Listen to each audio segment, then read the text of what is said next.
Hi, my name is Mark Hansen. I'm the president and founder of Hansen Associates Financial Group. We are an independent firm located in Sacramento, specializing in asset management, portfolio strategies, and comprehensive financial planning. Today I'm going to talk about asset allocation strategies versus tactical adaptive asset allocation strategies. There's a difference between the two, and I'm going to cover the key points on how they differ and why it's important to understand those differences. Why tactical over asset allocation? The equity markets have changed over the past 20 years. There's increased volatility and risk that's involved. Number two, people don't like losing money, and you're going to lose money when the bear market does occur. Tactical manages risk by removing or greatly eliminating the exposure to asset classes that are performing poorly. Asset allocation typically maintains an age-based portfolio based on the age of the investor and focuses on a buy and hold strategy. Managing the risk of the market is a key component to long-term investment success and performance.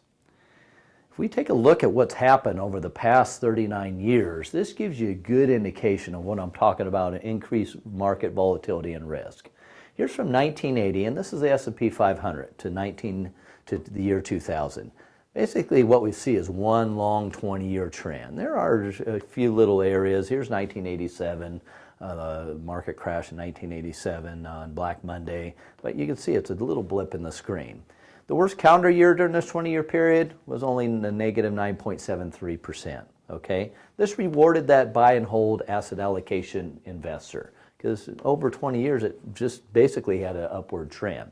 If we look from 2000 to 2018, far different picture. A lot more risk and volatility involved. You could see there's actually 4 trends that took place during that time period. The worst calendar year was a negative 38.49%.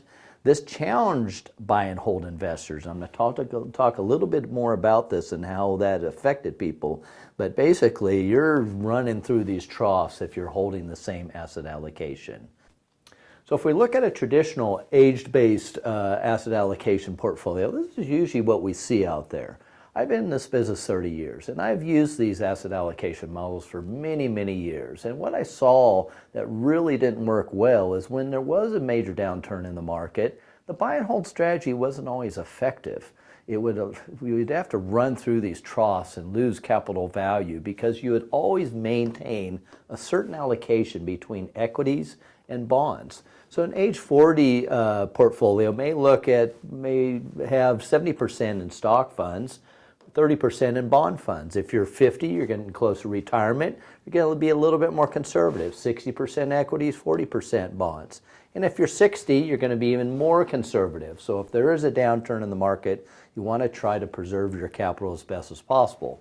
40% in equities and 60% in bonds.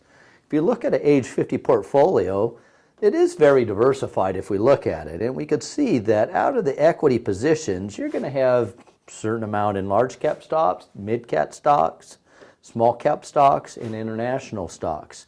And then you're going to have a wide diversified positioning in the different bond asset classes too. So they are diversified portfolios. It's just they will always maintain that asset allocation structure. In a tactical strategy, basically we designed this because we saw the use for eliminating or managing risk as best as possible. So what we look at is we look at all the 10 components of the market. That's the S&P 500, large cap stocks, NASDAQ 100, Dow Industrials, small cap stocks, international stocks, emerging markets, 20-year treasury bonds, 2-year treasury bonds, real estate index, and the commodity index. This represents the whole entire asset classes of the entire market. And what we do is we'll pick the top 5 positions out of this on a month-to-month basis, and we will weight them in different allocations based on the volatility of the market. So if we look at the bear market, the worst month in the bear market in the 2007-2008 time period was in October 2008. We were basically on the sideline. We didn't participate during that time period. We would have had 74% in the 1 to 3 year treasuries, 11% in the 20-year treasuries, and a very small component in equities, 5.5%. If we look at a month in the recovery after the bear market, I took the month of July of 2009, it reallocates to where it's 100% in equities, and it's in 5 different equity markets with different weightings. So it's tactical in nature to move out of asset classes that are performing poorly, move back into them when they are performing well. So let's take a look at the difference between asset allocation, which I represent in A. These are portfolios based on age. They are buy and hold strategies, and they have exposure to poor performing markets due to maintaining an age-based allocation.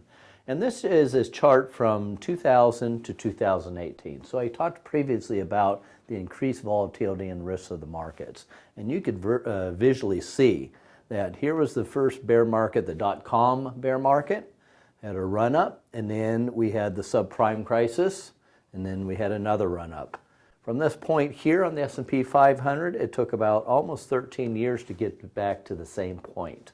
This is what's important to understand about asset allocation portfolios that maintain that buy and hold strategy as opposed to a tactical movement that will not participate or focuses on managing these risk areas that are located in these circles.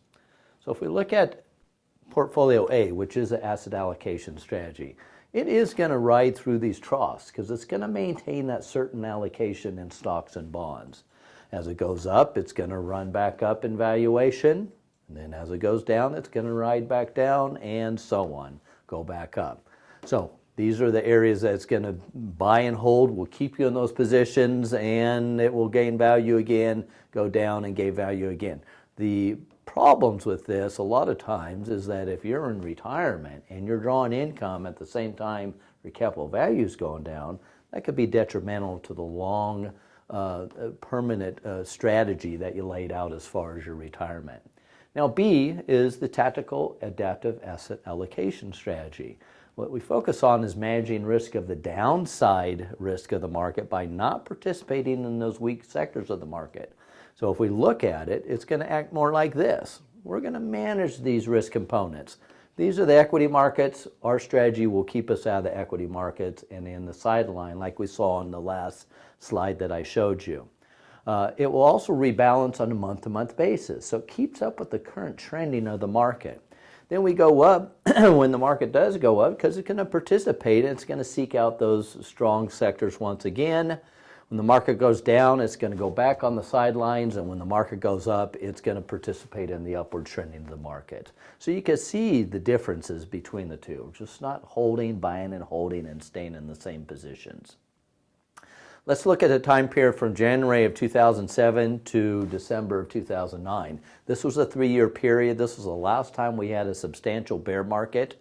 And what we see here is we're comparing the adaptive allocation, which is the top blue line, to the Vanguard 500 index, which is the dark blue line, and the green line is a moderate growth portfolio, so that 60-40 portfolio I spoke of earlier.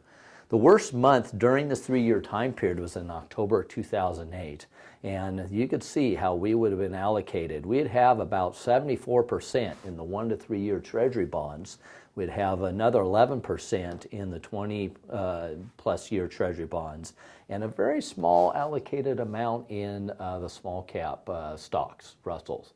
The other two components were the real estate index and the commodity index. Those were the top 5 strongest sectors during that time period with the lowest volatility. What that resulted into as far as managing risk is in the worst month of 2008, the S&P 500 went down 16% in that 1 month alone. The moderate growth, which is 60% equities, 40% bonds, went down 13%. And we would have seen a 3% drawdown in that 1 month alone because basically we're on the sidelines, and you could visually see how that occurred. It did not draw down with the equity markets. The other key component here is understanding during this 3-year time period, if you were in the S&P 500 index with $100,000, at the end of that 3 years, you were still down about 16% in value. The moderate growth was still down about 0.5%. It almost got back to where it started the 3 years prior. But in the adaptive allocation, the tactical strategy, it would have actually had a period return of 64%, and been valued at $164,000. And you can visually see why that was. Didn't participate in this and started participating in those equity markets when they started kicking back up. Okay? Another key point with that time period is, like I spoke of earlier, is if you're drawing income during retirement and you're seeing the market go down at the same time, this gives you a real good visual of what happens during that time period. The light blue is the tactical asset allocation. This is based on a moderate growth portfolio. So you should be in more conservative asset allocation strategy at that time. 60% equities, 40% bonds, and this shows you we started with $500,000 in the beginning of January 2007. Going to draw a 7% distribution rate from that account, set $35,000 a year of income flow, and we're going to increase that 3% every year during these three periods of years.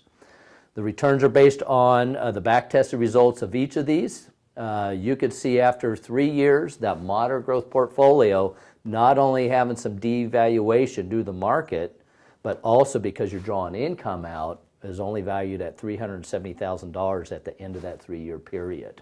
The tactical strategy would actually grown in value and had $751,000. So once again, eliminating the participation in the risk of the markets, getting in areas that show strength and low volatility and risk. Okay. This is the long-term viewpoint from 2007 all the way out to August of 2019. And the top line is the tactical strategy. You could see in areas where lots of volatility takes place, flattens out. Here it happened again in 2011, 2012, happened again in 2015, and it happened recently last year in 2018. This was the fourth quarter of the year last year.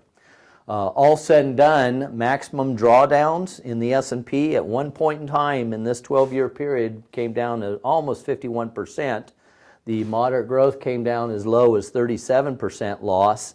Max drawdown in the tactical strategy was a negative 7%. Worst year, moderate growth had a worst year of 26.5%. S&P at 37% negative. No negative years on our back testing all the way back to January of 2007. Best year participated as well as the S&P in the best years, up 32% in the S&P and the tactical. Moderate growth's best year was in 20% return.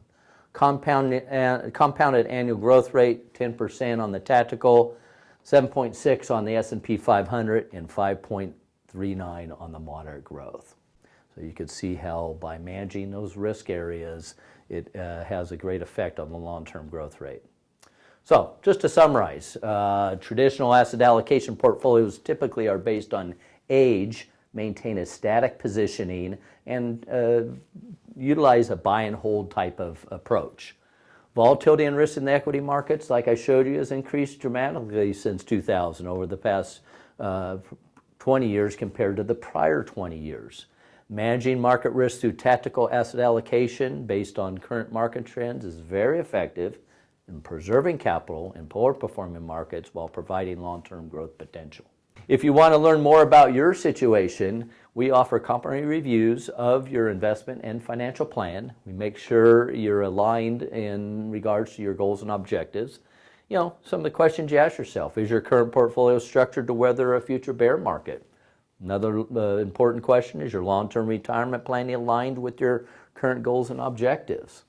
If you want to know if they are, we can help you, and we can take a look at that for you and teach you a little bit more about our tactical methodology. You can reach us at 916-706-1234, or you can email me directly at mark@hansonfg.com, or go to our website and learn a little bit more about us at hansonfg.com.